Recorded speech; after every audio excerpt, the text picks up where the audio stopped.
Welcome to the Q Podcast. Q is about conversation. If we're really concerned about ending poverty, we've got to be more concerned about creating justice. Our cultural products as Christians need to both defy and resonate with the culture. And God's doing amazing things. His church is expanding, his church is growing. It's not what's the purpose of my life, it's what is the purpose that's been assigned. Stay curious, think well, advance good. This is Q.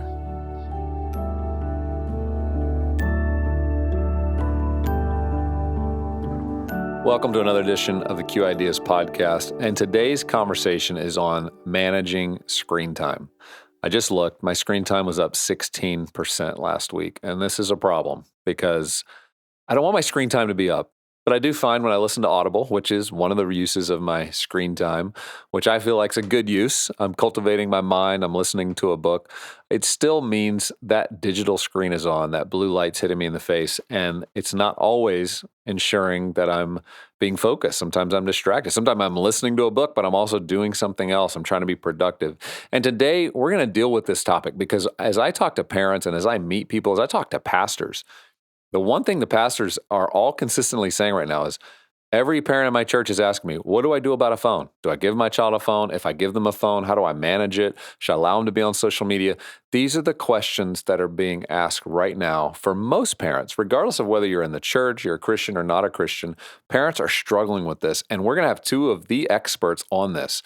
Sissy Goff and David Thomas, both of them are a part of Daystar Counseling Ministries. Sissy's written 12 books, including Raising Worry-Free Girls and Braver, Stronger, Smarter. And her new release for teenage girls is called Brave. And David Thomas, he's the director of family counseling at Daystar, but he's a co-author of 10 books, including his two latest, Raising Emotionally Strong Boys and Strong and Smart, A Boy's Guide to Building Healthy Emotions. Now, these two every day are sitting with clients, they're sitting with teenagers, they're sitting with children who are dealing with anxiety. This is their expertise.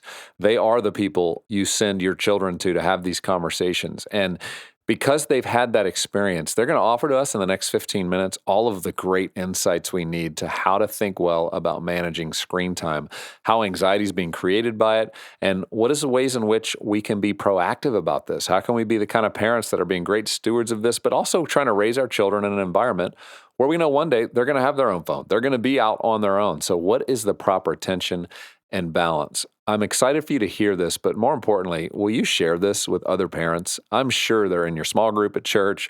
I'm sure they're friends of yours at work who are also struggling with this question. And I think in this short episode, you're going to be able to give them something that encourages them on how they can manage this well, not only for themselves, but also with their kids. Let's listen in now.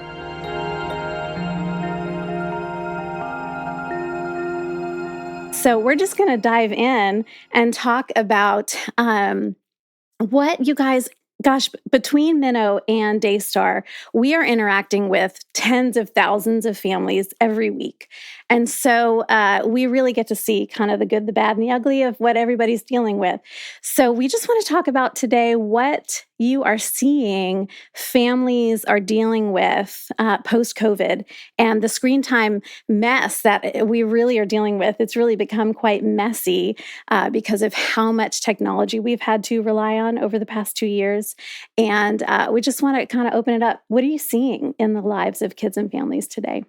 We could talk a little unique to gender because I see a lot of families with boys and you with girls. I would say with parents of younger boys, I'm seeing a lot of what I would call kind of walking back into healthier screen limits because of just the reality that every family was facing in different ways during, the front side of pandemic and the stay-at-home orders, and then throughout working from home and the tension that I think every family has reported in some way of, in order to just stay employed in my job, I had to park kids in front of a screen, or they were doing all of their schooling at one point through a screen and then much of their schooling at another point, and the guilt that I see so many parents of young boys experiencing and saying to me. I had a parent just yesterday in my office say, I don't even feel like I know what healthy screen time limits for my son are anymore because we've had so much for so long that was a part of survival. So I'd say that with young boys. I think with older boys, with adolescent guys, I am seeing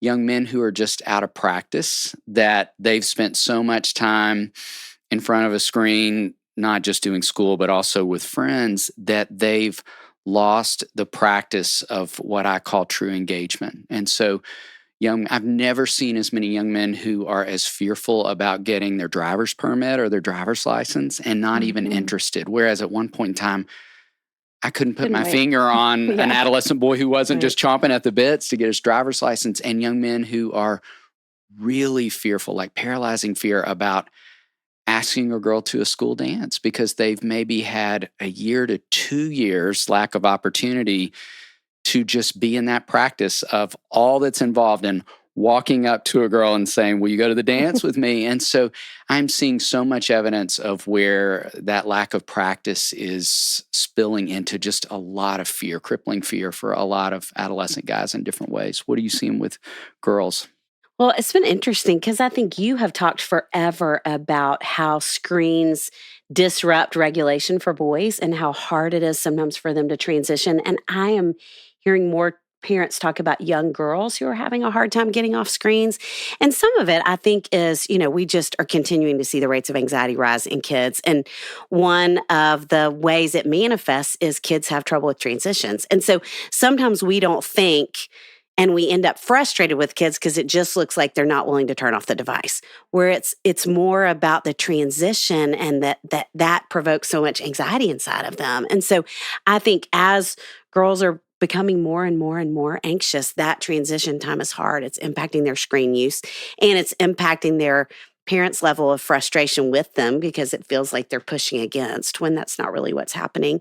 And then if we were to stretch older with kids, I think for adolescent girls, obviously social media is such a force in their lives. And in this day and time, it feels like it is their window into the world, and often the world that they're not engaging with. And so they have more fear as well. And I think their perspective has gotten so skewed because it does feel like, that old imaginary audience that we've heard about since the 70s has gotten bigger and bigger and bigger. And so there's this sense of everybody else is getting together when my friends aren't, or everyone else, all my friends are getting together and they're leaving me out. And I don't know how to reengage. And I don't know how to I talked with a family last week. The girl said, I don't know how to walk up to a group of girls and say, hey, I don't even know how to be in the conversation anymore. And I think that's because it has become so much more about audience than community for these girls through this pandemic. And so I think that's created more hurt and more shame. And then invariably is making the rates of depression and anxiety go up too. And so there's this ripple effect that it's having on them socially and emotionally that is concerning. It's a lot of sobering kind of insight, but we're going to offer some hope, and some practical ideas. But Erick, what are you seeing from the Minno families that we interact with? Yeah, so it's a lot of the same things that we're seeing from families, and in a lot of instances, and granted, one of the reasons we created Minno is we wanted to create really redemptive screen time for parents and for families. And so I think a big challenge for a lot of families is, what are my kids getting exposed to? How much control over that? Can I trust it? And it's interesting because I think many of us over time just grew up, the screen's the screen. And what we're recognizing is sometimes the screen is our friend, and then other times it's the enemy. And I think that's challenging. And in many ways, I think our kids, older kids in particular, have a better sense of that than we do, because they know there's stuff going on.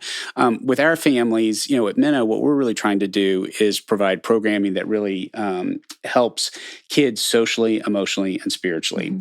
And it's been encouraging to see families who discover us recognize that, the shows that my kids watch actually impact them emotionally. So we've had moms write in and say, my kids were watching these shows on the big streaming platforms, and it's been such a blessing to be on Minno because they're just a little bit more relaxed. And as I would say, we have a tendency to think that children's programming is not that sophisticated and not that informed. And as someone who's been in children's programming for a while, there's really good children's programming and there's really bad children's programming.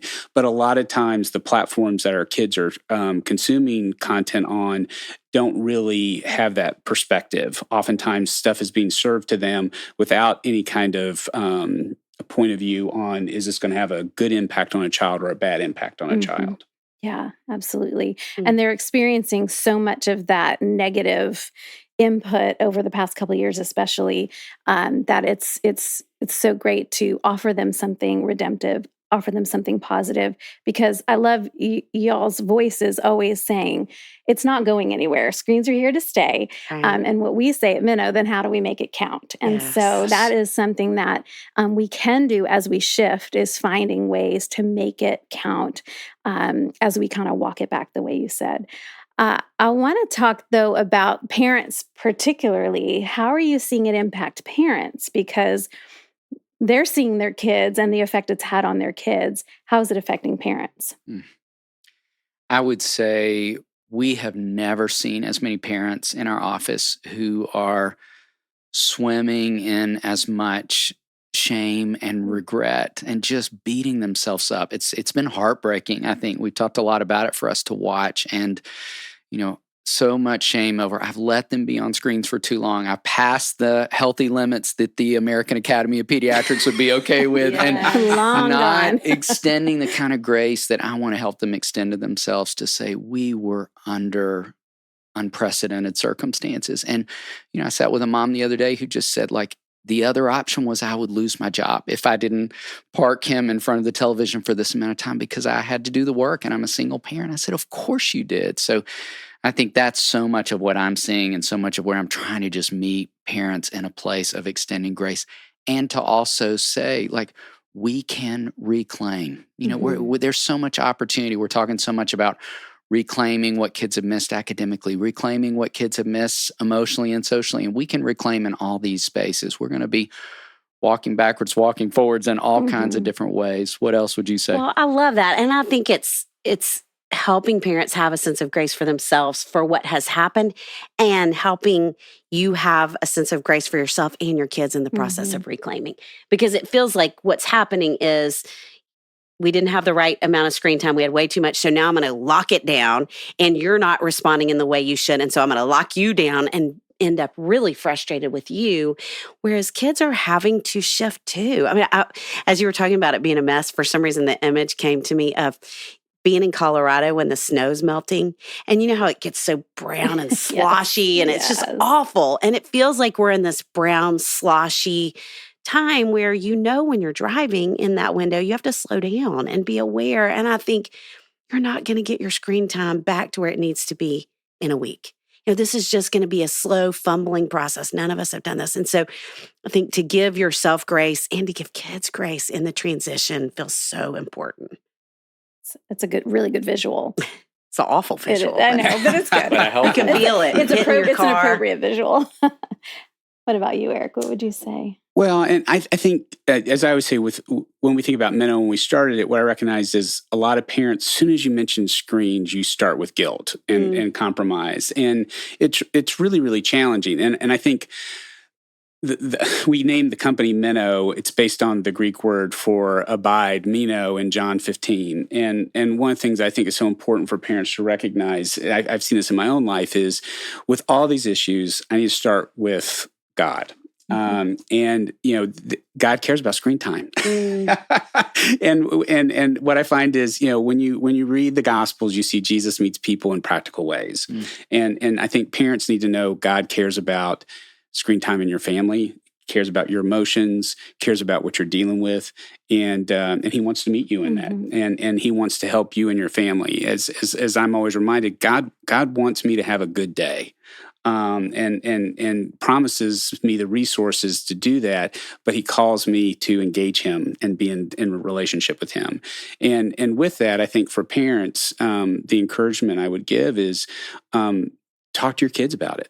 And be in relationship with your kids, because I think so many of these things, for me as a dad of 3 girls, where I recognize it's so easy for me to get in the habit of managing them versus actually to relate to them.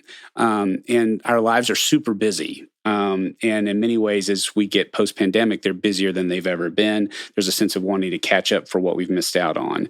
And I think a lot of this is asking ourselves, why do we feel that way? Why do we feel compelled? And oftentimes what I recognize is there are things that I'm chasing that I don't think God wants me to chase.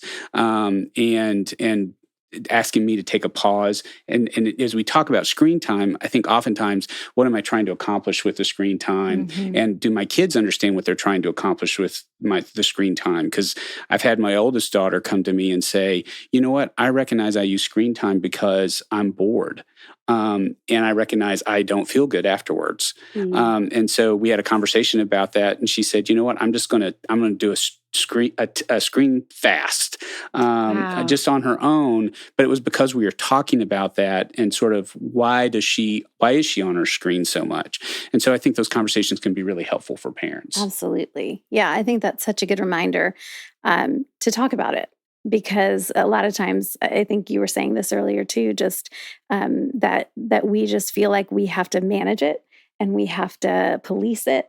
And instead of inviting them into the process, which also gives them agency and Yes. makes them feel like ownership over that. So I think Yes. that's so good. Well, we've given a lot of practical kind of things. You were talking about practicing with kids and what they've missed during the pandemic. You were talking about transitions. We were talking about kind of making screen time count. What other hope would you, or practical advice would you offer parents or people leading kids in this day and age, in this time for the post-COVID screen time mess that we're just trying to recalibrate and clean up a little bit? Mm-hmm. I'm going to jump in and say I would double down on what you said. I love the idea of just having conversations with kids. I think even to ask what it was like 6 months ago for them and how they feel like technology has impacted them coming out of this and what's changed. How does their relationship with it changed? How has it changed how they see themselves?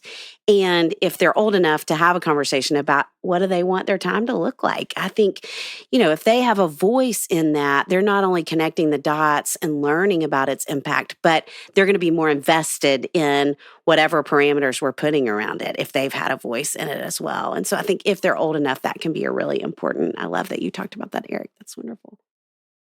I think the thing that stood out to me is just remembering, even in the hard, as we all know, the best stuff happens in the growing seasons. And I think, it's wisdom of Romans 8. Like, we know that we get to perseverance and character after we stop off in struggle and suffering. And so I think even as we're rebuilding and reclaiming, and it's hard, and there are meltdowns, and there are all the things we've been discussing, that there's good growth happening in that for all of us. And as you wisely said, like, opportunity for us to go back to God, to lean into Him, for us to ask as parents for more wisdom. I don't know what to do with this. I don't know how to dial it back. And so I think there's a lot of opportunity in the midst of the hard.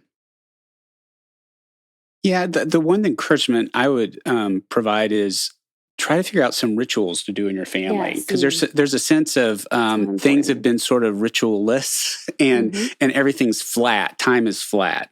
And so what I found to be really helpful, and I got this advice from someone that they mentioned, set up some rituals with your family and time for connection. Because again, we go to the baseball game, we go to the soccer game, we go to music lessons. But when you think about it, you're kind of side by side with your kids. You're never face to face. And, one of the things that I've learned is I was recognizing I spend more time with my executive team in one-on-ones than I do my children. And I recognize, that's not good. And so just setting up some weekly time where, we're just going to go grab ice cream, or we're just going to have coffee, or just grab a taco together. That's good time for me to engage them. It tells them I care about them, and it allows it to be time we can just talk without the fact that we feel like we're having to get something done. And I would encourage, this was really hard for me to do, but it meant also cutting some things out. And God says that He's going to prune, and oftentimes we need to prune our time to allow there to be the space for God to provide the gifts that He wants to provide. And I've seen this with my girls, where the relationships I've been able to develop far exceed what I had previously. And there's such blessing in that. But if I hadn't made a decision, I'm going to allocate this time, I wouldn't have that blessing. Yeah, So good.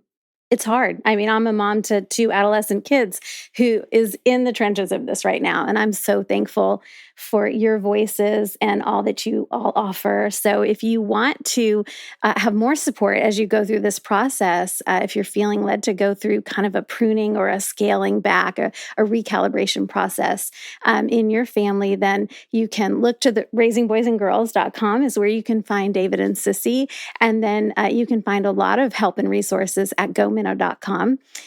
We would love to partner with you and support you as you reclaim screen time and strengthen your family during the season.